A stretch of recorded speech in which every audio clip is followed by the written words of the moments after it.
बच्चों को मात्रा सिखाने में सबसे ज़्यादा कठिनाई होती है कि मात्रा को हम किस तरह से सिखाएं कि बच्चे मात्रा को अगर सिखाने के बाद भी याद रखें या नहीं रखें। तो बच्चे ज़्यादातर कहानी कविताओं में रुचि रखते हैं, तो हम कविता के माध्यम से भी बच्चों को मात्रा सिखा सकते हैं। मात्रा सिखाने के बाद बच्चों को मात्रा कितनी याद है उसके ऊपर एक अगर हम गतिविधि करें तो ज़्यादा अच्छा होगा।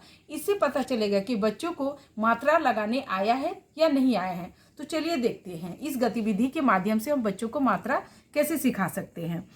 जैसे हम व्यंजन वर्णों में मात्रा हम कैसे लगाना सिखाएंगे, इसके लिए हम बच्चों को बुलाएंगे और बच्चों को बोलेंगे कि क में आ की मात्रा लगाओ। अगर बच्चों को मात्रा लगाने आएगा तो क के बगल में आ की मात्रा को इस तरह से वो लगाएंगे। ये बन गया हमारा का।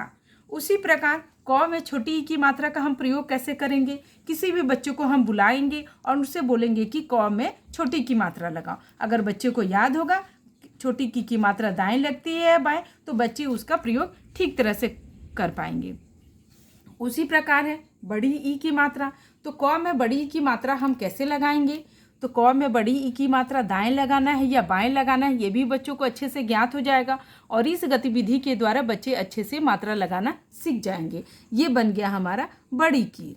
उसी प्रकार है छोटा कु कि क में ऊ की मात्रा कैसे लगाना, पहले बड़ा कु होगा या पहले छोटा ऊ होगा। तो देखते हैं हम किस तरह से मात्रा लगाएंगे कि ऊपर जाएगा या नीचे जाएगा।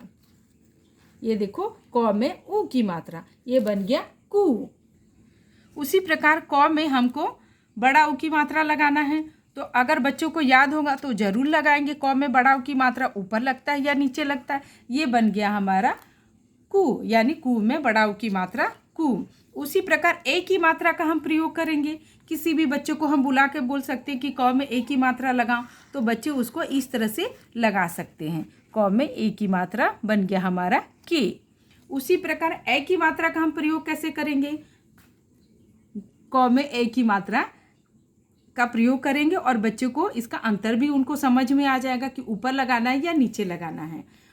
क में ओ की मात्रा का प्रयोग कैसे करेंगे, तो बच्चों को इस तरह से पता चल जाएगा क में ओ की मात्रा ऊपर की तरफ होता है या नीचे की तरफ होता है। ये बन गया हमारा को। को में अब औ की मात्रा लगाना है। औ से जैसे औरत बनती है तो उसी मात्रा का हमको प्रयोग करना है, तो इसका प्रयोग नीचे होगा या ऊपर होगा। तो बच्चों को हम बुला के बोल सकते हैं क में औ की मात्रा लगाओ, तो बच्चे उसका इस तरह से प्रयोग कर सकते हैं। उसी प्रकार अन की मात्रा अनुस्वार बिंदु का प्रयोग कैसे करेंगे, ये भी ऊपर की तरफ होता है। तो बच्चे अगर मात्रा सीख चुके हैं तो इसका प्रयोग ऊपर ही करेंगे। ये बन गया कन, अनुस्वार की मात्रा लग गया। उसी प्रकार कह, कह में दाएं होगा या बाएं होगा, तो इस तरह से बच्चे इसको कर सकते हैं। इससे हमको ये ज्ञान को मात्रा तो हमें इस गतिविधि के द्वारा यह पता चल जाएगा कि बच्चे मात्रा लगाना ठीक से सीखे हैं या नहीं सीखे हैं और उनको इस तरह की गतिविधियों में ज़्यादा रुचि होती है। तो इस तरह की गतिविधियां करा के हम बच्चों को मात्रा आसानी से सिखा सकते हैं। धन्यवाद।